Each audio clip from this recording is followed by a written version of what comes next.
Bismillahirrahmanirrahim. Assalamualaikum. Apa kabar semuanya? Harap semuanya sehat ya. Kita bertemu lagi pada pelajaran IPS dengan materi interaksi antar negara-negara ASEAN. Inilah tujuan pembelajaran kita kali ini. Dalam Al-Quran disebutkan bahwa manusia diciptakan berbangsa-bangsa dan bersuku-suku supaya kita saling mengenal. Begitupun dengan negara-negara yang ada di dunia. Setiap negara memiliki kelebihan dan kekurangannya masing-masing, sehingga untuk memenuhi kebutuhannya dilakukan dengan bekerja sama dengan negara lain. Untuk itu ada beberapa faktor pendorong kerjasama antar negara. Yang pertama adalah kesamaan dan perbedaan sumber daya alam.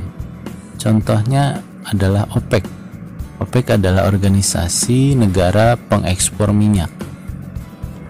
Mereka membuat organisasi tersebut karena memiliki kesamaan sebagai negara pengekspor minyak. Faktor pendorong kedua adalah kesamaan dan perbedaan wilayah. Contohnya ASEAN, yang anggotanya adalah negara-negara di Asia Tenggara. Selain faktor pendorong, juga terdapat faktor penghambat kerjasama antar negara.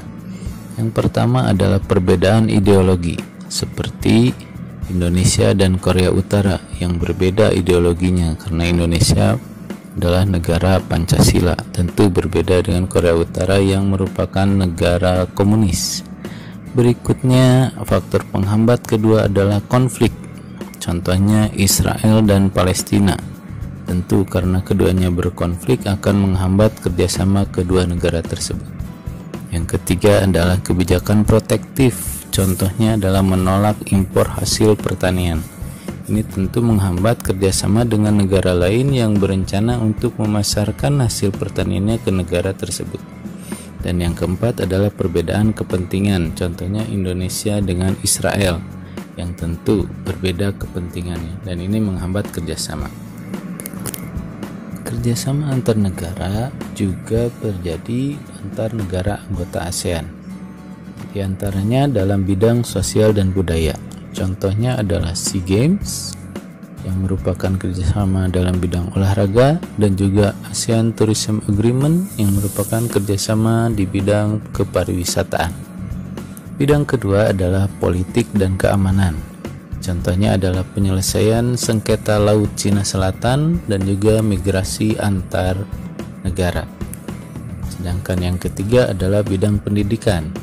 Contohnya adalah beasiswa antar negara dan juga olimpiade mata pelajaran tingkat ASEAN. Kerjasama antar negara-negara ASEAN tentu juga berpengaruh terhadap kehidupan warga negaranya. Bentuk pengaruhnya diantaranya adalah terhadap kehidupan ekonomi. Contohnya, dengan dibentuknya masyarakat ekonomi ASEAN, tentu berdampak positif bagi perkembangan ekonomi setiap negara anggota ASEAN, karena akan mempermudah terutama dalam kegiatan ekspor dan impor. Yang kedua adalah pengaruh terhadap kehidupan sosial. Contohnya adalah saling membantu warga pengungsi yang mengalami masalah keamanan di negara asalnya, seperti para pengungsi Myanmar yang alhamdulillah mendapat bantuan dari negara Malaysia maupun dari negara Indonesia.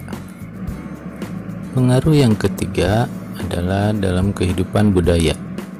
Misalnya dengan dilaksanakannya Festival Budaya ASEAN ataupun dengan perkemahan budaya serumpun ASEAN. Tentu berdampak positif terhadap kehidupan budaya negara-negara ASEAN.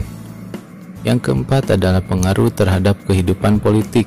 Contohnya penyelesaian masalah sengketa perbatasan antar negara ASEAN tentu akan lebih mudah terselesaikan. Begitupun dengan masalah pekerja migran. Nomor 5 adalah pengaruh terhadap kehidupan pendidikan. Contohnya adalah dengan kerjasama antar negara ASEAN ini tentu meningkatkan kerjasama juga dalam bidang pendidikan antar negara. Bisa saja dengan mengirimkan mahasiswanya untuk belajar di negara tetangganya. Sebagai upaya untuk meningkatkan kerjasama ASEAN, maka antar negara anggota ASEAN bekerja sama untuk memperkuat 3 pilar ASEAN. Pilar tersebut yang pertama adalah pilar sosial budaya, di antaranya dengan mengatasi masalah kependudukan dan kemiskinan antar negara anggota ASEAN. Pilar kedua adalah pilar politik dan keamanan, di antaranya dengan saling menghargai dan mewujudkan wilayah ASEAN yang damai. Sedangkan pilar ketiga adalah pilar ekonomi, dengan saling bersaing secara sehat untuk meningkatkan perekonomian antar negara.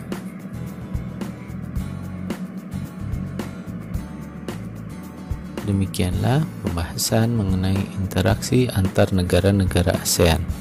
Semoga bermanfaat. Assalamualaikum warahmatullahi wabarakatuh.